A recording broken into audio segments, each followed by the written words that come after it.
Subscribe on Yoruba Gallery TV to enjoy more visual concepts. Ẹ máa gbọ́dọ̀ tóbi. Allahu Akbar. Bàbá wa Najimudeen Yasin wọ́n ní kí n dákun kí n jẹ́ kí obì yẹn kó gbó sọ́dọ̀ mi náà. Allahu Akbar. Wọ́n ní kí máwùdí àwọn ọ̀tẹ̀ ṣàròyé torí ó ti yẹ káwọn wọnú mọ́tò káwọn máa lọ. Wọ́n wá ní kí n sọ fún division 1 of Ansarudeen Kano branch pé oríire yín kò ní dorí ìgboro. Wọ́n ní èyí táwọn lè bá yín jókòó lónìí ẹ̀ ní bínú nípa gbogbo plan táwọn ti yà kalẹ̀ fún Ramadan ìṣirò ìnáwó yẹn ti pọ̀ ọlọ́run wá wọlé ànábì Muhammad ọlọ́run mọ̀jì ọ̀tán lọ́wọ́ wọn ọlọ́run mọ̀jì ọ̀tán dé wọn ọlọ́run mọ̀jì ọ̀tán lójú wọn ọlọ́run wa Muhammad alájí wa Najimudeen Usman Yasin pírẹsidẹ́ntì gbogbo ẹgbẹ́ onímọ́tò ní gbogbo Nàìjíríà pírẹsidẹ́ntì gbogbo ẹgbẹ́ ọmọ Ọ̀fà nílé àti lókè òkun pírẹsidẹ́ntì fún ìjọ Ansarudeen ti wà ní òkè ọya ń bí báyìí. pírẹsidẹ́ntì ẹgbẹ́ onímọ́tò láfíríkà. ní gbogbo Áfíríkà. vice president ẹgbẹ́ onímọ́tò lágbàáyé. àwa bẹ Ọlọ́run àfọkànso rẹ̀ bẹ́. wọ́n ní ẹ̀yin division 1 ní ẹ̀mẹ́bìnrin àwọn fún yín ní 500,000. Allahu Akbar.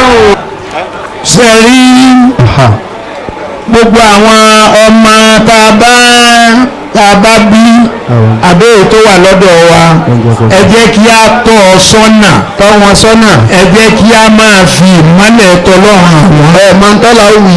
ẹ dákun jàmá mo bẹ̀ wá sẹ́ẹ̀rí tí a bá ń sọ pé ẹ̀yìn ọ̀la làwọn ọmọ tí ń bẹ lọ́dọ̀ wa ẹ̀yìn ọ̀la làwọn tọ́lọ̀ ní á bí ẹ̀yìn ọ̀la làwọn tọ́lọ̀ ń kó tì á lọ́rùn onílọ̀lá àná.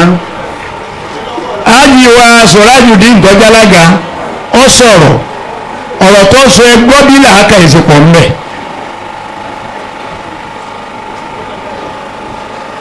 ó ní àníyàn lónìí láti fún ẹgbẹ́ division 1 lówó ó lóun fẹ́ fún wọn ní 300,000. Allahu Akbar. ẹ máa gbọ́ ó láníyàn òun nìyẹn.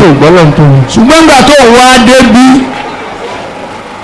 láti ìgbà tó ń ti kúrò ní Kánò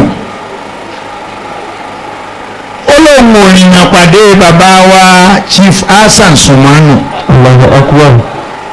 ó ní bàbá náà ó jẹ́ olóríire púpọ̀ ó ní bàbá yìí látijọ́ tó ń wá ti kúrò lọ́dọ̀ mi tó ń ti kúrò nílẹ̀ yìí nígbà tá a bá ń ṣàṣàlátù nínú pálọ̀ lọ́dọ̀ mi bàbá wa 28 years ago tí a bá ń ṣàṣàlátù bàbá wa Chief Hassan Sumanu wọn à lè ṣe wọn má yọjú sí wa pé mo wá láti wá fowó àṣàlátù lẹ́nu. ó lóun wá rí gbogbo ìwà tí bàbá ń hù nígbà náà ó ní láti bíi 28 years ago náà òun ò wá fojú kan bàbá wa Chief Hassan Sumanu àtà òní àyàfò nílò nítorí wọn. Allahu Akbar.